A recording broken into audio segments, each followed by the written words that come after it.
Hello, everybody. So today I've got a request to talk about Ramana Maharshi and his Atma Vichara, his self-inquiry, is attending to the I thought, basically. So Ramana Maharshi is a really, really big one. He's got a simple message though. Lots and lots of people like Ramana Maharshi. I like Ramana Maharshi. I actually connect with what he says, but I don't seem to have the same devotion that other people do. Because if you're in this non-dual field very long, you will see that the people who like Ramana Maharshi, they don't really talk about the process of his Atma Vichara. It's always talking about his wonderful gaze, his feeling Bhagavan, the Lord. A big scholar for, a big Ramana Maharshi scholar, Michael James, who's translates everything from Tamil and understands really profoundly Ramana Maharshi.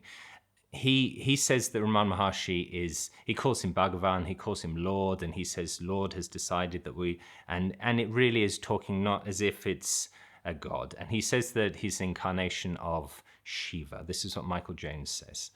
And that Arunachala, this special mountain where he has his ashram, is a holy mountain. It's been a holy mountain for a long time, is the self. So Ramana Maharshi says that mountain is the self, or the hill. It's not so big. And Michael James says Ramana Maharshi is Arunachala, and Arunachala is Ramana Maharshi.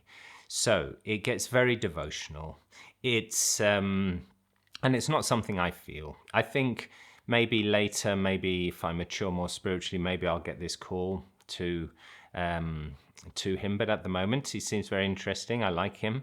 It's not one of the non-dual people that I think are not authentic. I think it's very authentic, and it changed so many people's lives. Okay, but as I say, it seems to me that it's more devotional. So the people who've been changed, it seems to be devotional, and his approach, not to put you off, seems very simple, but quite difficult to achieve. Michael James says it's actually, you need to be really attend to the I thought a lot. David Goodman, another commentator on scholar connected to Ramana Maharshi, also he says it's really quite difficult. That's the impression I get. But Ramana Maharshi said that this is the best way. So my video, I'm going to talk about it not in maybe a way that won't suit everybody. If you're a Ramana Maharshi fan, it's not really going to be about the devotion. The simple story, I'll just tell you. So he was young, he didn't have any training. His father died and he went to live with his uncle. And one day he was afraid of death. He lay down, pretended to be dead, and suddenly realized what it was to be dead, death of the body, and realized that he was still there. And then from that moment on, he went through a period of like living under temples, and his nails grew long, he was covered in insects. So clearly it was as if his ego had completely abandoned the scene. And people like Swami Savarapriyananda say that it's probably from previous lives, that he'd got this far and just needed the final touch, which is why it happened with no preparation, because from the tradition of Swami Savarapriyananda, there's all this progressive path instead of the direct path or this kind of instant awakening, but it does happen. So that's what happened. Now, the way I'm going to approach it is kind of my usual conceptual approach. I got a comment where I did kind of this kind of quite technical analysis of something, I can't remember, and somebody said, oh, but you just look into Ramana Maharshi's gaze and you just understand. Yeah, but that's not what I do. Yeah, in some ways, yes, I do have a very deep spiritual side that's devotional as well. But yeah, but that's that. No, this approach is going to be more like a mix of traditional Advaita Vedanta. So, but which coincides and would be supported by Ramana Maharshi. He actually, he respected all spiritual approaches. So if people came to him and said, I love God, I just want to worship God, is that okay? He would say, yes, that's okay. There was even a story where somebody came to him and said, I love, God, Narayana, anyway, I won't pronounce it. He loved God. And Ishwara. I'll say Ishwara. I can't pronounce the other word right now. So I love Ishwara. I just want to be with Ishwara when I die. And will it happen? And Ramana Maharshi said, yes, it will happen. He said, oh, great. And so will I be with Ishwara in heaven? And he said, yes, you will. And so, will I see Ishwara? Yes, you will. Will God speak to me? He says, yes, God will speak to you. And he said, and what will he say? And Ramana Maharshi said, he'll say, find out who you are. So his basic message was find out who you are through attending to the I thought. So even though he respected all these different traditions, that was his main message. And in his books, he talks about the other ways, like bhakti, devotion, but the deepest, the best path is this Atma Vichara, the inquiry into the self. Atma is the self and Vichara is inquiry. So this is the best way. Now, so I'm going to talk the technical side. Look at the room in front of you. Nothing reflects you, does it? Walls don't reflect you, the books don't reflect you, the painting doesn't reflect you, but a mirror can reflect you. Now, this is the same with the mind. So we have all these things arising in consciousness, tables, chairs, teapots, etc. Now, they don't reflect consciousness. It doesn't feel like you are them or you're aware that that's something that's aware in you. But the mind is a subtle object, and the mind has the ability to reflect consciousness. So the mind you get a reflection back from the mind saying that I am aware. So pure phenomenal consciousness of Brahman is just awareness. It's self-illuminating, but not self-reflective. Now, some people disagree with this.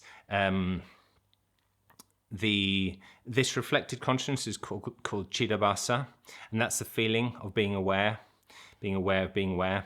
Of course, people that come from the Kashmir Shaivist approach, like Rupert Spira and Francis Lucille, they deny that chidabasa exists. They say, it doesn't exist. And really, when you get down to it, none of this exists. Everything's conceptual. As we see with the Greg Good experiments, eventually when we go through the mind, we're really just getting rid of every single concept you can imagine. So all of this is all taken to pieces. But this is why we feel conscious in our minds. It's like you have all these pots of water on the ground and the sun in the sky. The sun is your real consciousness. It's pure consciousness, not meta-conscious. It's just radiating this consciousness. Meta-consciousness is when you're aware of being aware. It's phenomenally conscious, this sun. Then you have in every single pot a reflection back to the sun. Not completely, but a reflected consciousness. And that sun there, the light in the pot of water, it's been limited by the pot. It feels individual. You can have lots of pots and they all feel like they're individual consciousnesses. There's limited by the pot, but really that is not the real you. What you feel when you feel aware of being aware is not really you. Now, we have Rupert Spira talks about resting in being, so the sensation of being aware, and the Christian mystics and this type of mystic, they do talk about abiding in God, abiding in being. Rupert Spira said that meditation is just abiding in being. And so just being in that feeling of reflected awareness, aware of being aware. But that is actually not the real you. That is just this reflection according to classical Advaita. Now, and also Ramana Maharshi. So so your mind can reflect the consciousness, and that's why we have this feeling that we're all separate people, and why we're not the ultimate consciousness that's shining through everybody. So this light, the reflection, lights up the I thought. Now, the mind, so the pot, is nothing other than thoughts. There's no entity called the mind. And these thoughts, there's the thoughts are actually vrittis. So it's not even that they are just thoughts. The word vritti is more extensive. It means sensations, memories, anything that arises in your mind as thoughts. But it means more than thoughts. So there's all these vrittis, and there's two types. There's one's about the world, about external things, and then there's the I thought. And this I thought is special because it's the first thought. First, there's this potential for reflection. And when there is a thought, your consciousness reflects off it. So suddenly it feels that an awareness there. That first thought is the I thought. All the other thoughts, the second type or the first type, they all have an element of the I thought in them. So you see a chair, it's not just seeing a chair, it's me seeing a chair. I'm going to do something tomorrow. It's not just something's going to be done tomorrow, it's I'm going to do something tomorrow. 1, 2, 3, 4, 5. It's not just 1, 2, 3, 4, 5. It's James is saying 1, 2, 3, 4, 5. So every single thought has this root. It's the root of all thoughts, is the I thought. And what we're doing with the great good path, the great good direct path, a user guide, is basically there's a tree, which is the self, and we're snipping every single leaf off, making sure that none of these leaves are us. Now, what Ramana Maharshi does is he cuts down the tree. So the I thought is the base of the tree. You cut it down and all the other thoughts fall. And when all the other thoughts go, this is the destruction of the mind. Now, it doesn't actually mean really destruction of the mind. Now, if you listen to Michael James, you might get the impression sometimes that he's talking about the complete destruction of all thoughts and the external world as well. But if in other parts he's said that that this isn't really not what it means. So Ramana Maharshi did not mean that the ego was going to disappear. The mind, the thoughts were going to disappear. They still arise, but you just realize that they're not you. They're just like anything else here. And you are this thing that's vast and infinite. So what's the process for this? You can, first you need to find where you are. So you just think of something, or you look at something, and then you say, who is this appearing to? So it's appearing to me. And then you go back to what is this me? What is this I? And you stay with that. Attend to the I thought. And the more you attend, the more it will disappear. There's a story about a unwanted guest in a wedding crasher, who everybody sees, but when he's looked for among the groom's family, he's not found. And when he's looked for among the bride's family, he's also not found. And this is the same with the I thought. So you look for it and you can't find it. Now, this is, or what the thing you thought was is an object. So I've done this. There was a period when I listened to lots of Michael James, and I was really focusing on being aware of being aware and the I thought. But the thing is that the experience I got, and I'm not enlightened, so was just that, well, I'm thinking about an object now. I'm just thinking about this thing, and it's not even kind of a real object. It's just something I made up. I'm thinking being present, and yes, I'm present, but I'm thinking of a conceptual thing that I'm present, or I'm thinking of the I thought, I, me, what's this here? And I just begin to think. After a while, you just see, I'm just thinking about something. I'm thinking about an object here. And so that, in that way, you realize that that's not you. Now, it didn't make me enlightened. So, I don't know. But it's probably worth trying. I do prefer the more systematic approach. I think it does seem to be, from the people who do the Atma Vichara, it does seem to be a long process, but Ramana Maharshi says it's the easiest path, so maybe it's worth trying. We're often told this analogy of a mirror. The reflection in the mirror is your face, but you take away the mirror, and even though you don't see your face anymore, you still have a face. Now, we can analyze each of these things. So the reflected face is the I thought.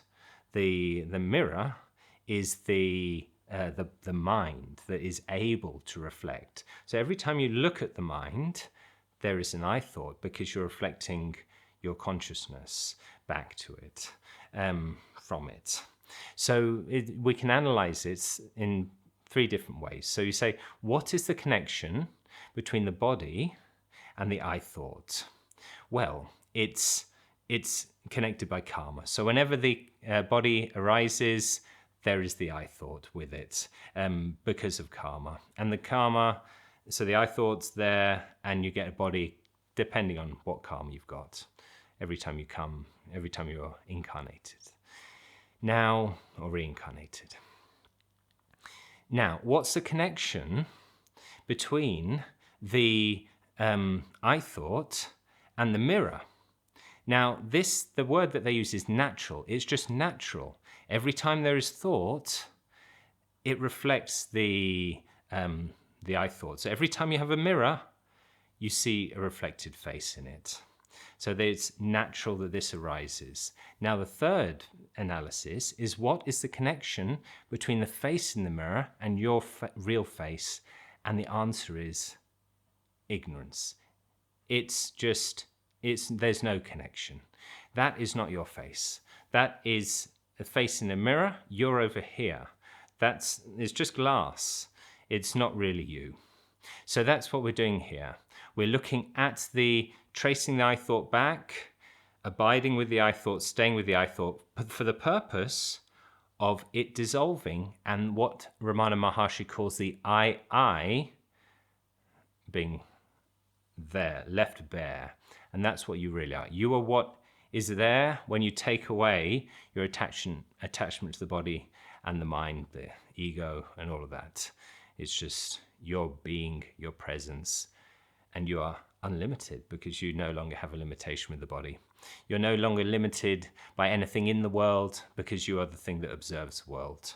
You are no longer limited by time, by space, or by object. You are non-dual, and you are the Atman, the self, and that is Brahman, the ultimate reality, the one self. Right, so I think that's it. I hope you enjoyed that. Put some comments. Who likes Ramana Maharshi? What your experiences with following him have been or not.